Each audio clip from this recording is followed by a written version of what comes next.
AP ప్రజలు కోరుకున్న కొత్త ప్రభుత్వం కొలువుదీరింది. ప్రత్యేకించి నారా నందమూరి కుటుంబాలకు పండగ రోజు ఇవాళ. 5 ఏళ్ల పాటు ప్రతిపక్షంలో ఉండి చేసిన పోరాటానికి పడిన కష్టానికి దక్కిన ఫలితం ఇది. ముఖ్యమంత్రిగా చంద్రబాబు నాయుడు ప్రమాణ స్వీకారానికి ముందు వేదికపై కనిపించిన ఓ దృశ్యం అందరి హృదయాలను హత్తుకుంది.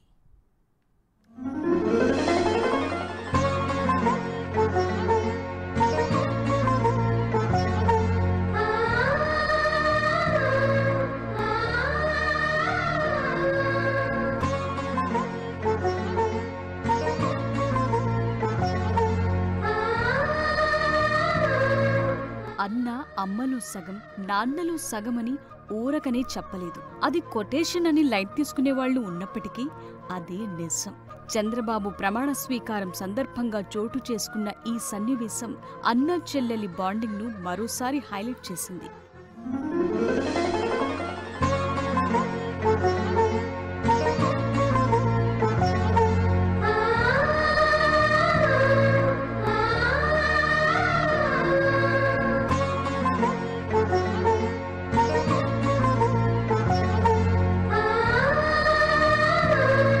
స్టేజ్ పై ఉన్న నార భువనేశ్వరికి తన అన్న బాలకృష్ణ నుదుటిపై ముద్దు పెట్టారు. ఆ ముద్దు వెనుక ఎన్నో వర్ణించలేని సందర్భాలున్నాయి. అసెంబ్లీలో వైసీపీ నేతలు తన క్యారెక్టర్ను దూషించటం, తరువాత భర్త జైలుకు వెళ్లటం లాంటి ఎన్నో భరించలేని సంఘటనలు జస్ట్ ఈ 5 ఏళ్ల కాలంలో భువనేశ్వరి జీవితంలో చోటు చేసుకున్నాయి. తన చెల్లి ఎలా ఉండేది అనుకుంటూ బాలకృష్ణ ఎంతో మదనపడిన రోజులున్నాయి. ఆ రోజులను గుర్తు చేసుకుంటూ అన్నయ్య తన చెల్లి నుదుటిన ముద్దు పెట్టాడు. ఆ ముద్దుతో అన్నయ్య బాలకృష్ణ తన మెసేజ్ను కన్వే చేశాడు. ఇక అంతా మంచే జరుగుతుంది చెల్లెమ్మ అని చెప్పేశాడు.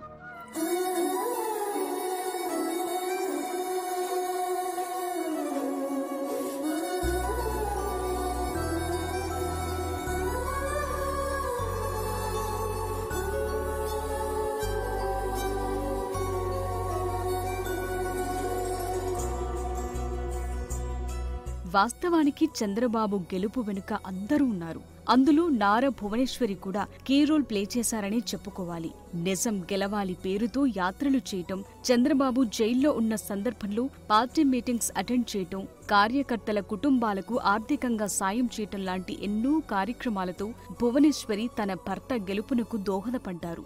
మంచి రోజులు రాకపోవు అనే నమ్మకమే భువనేశ్వరిని నిలబెట్టింది. అది ఇప్పుడు ఆవిష్కృతమైంది.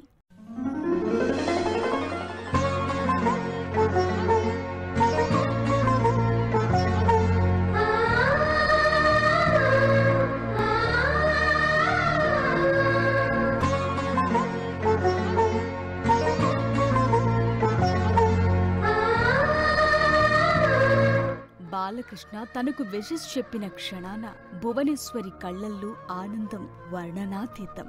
ఇదే అన్నా చెల్లెల అనుబంధం అంటే.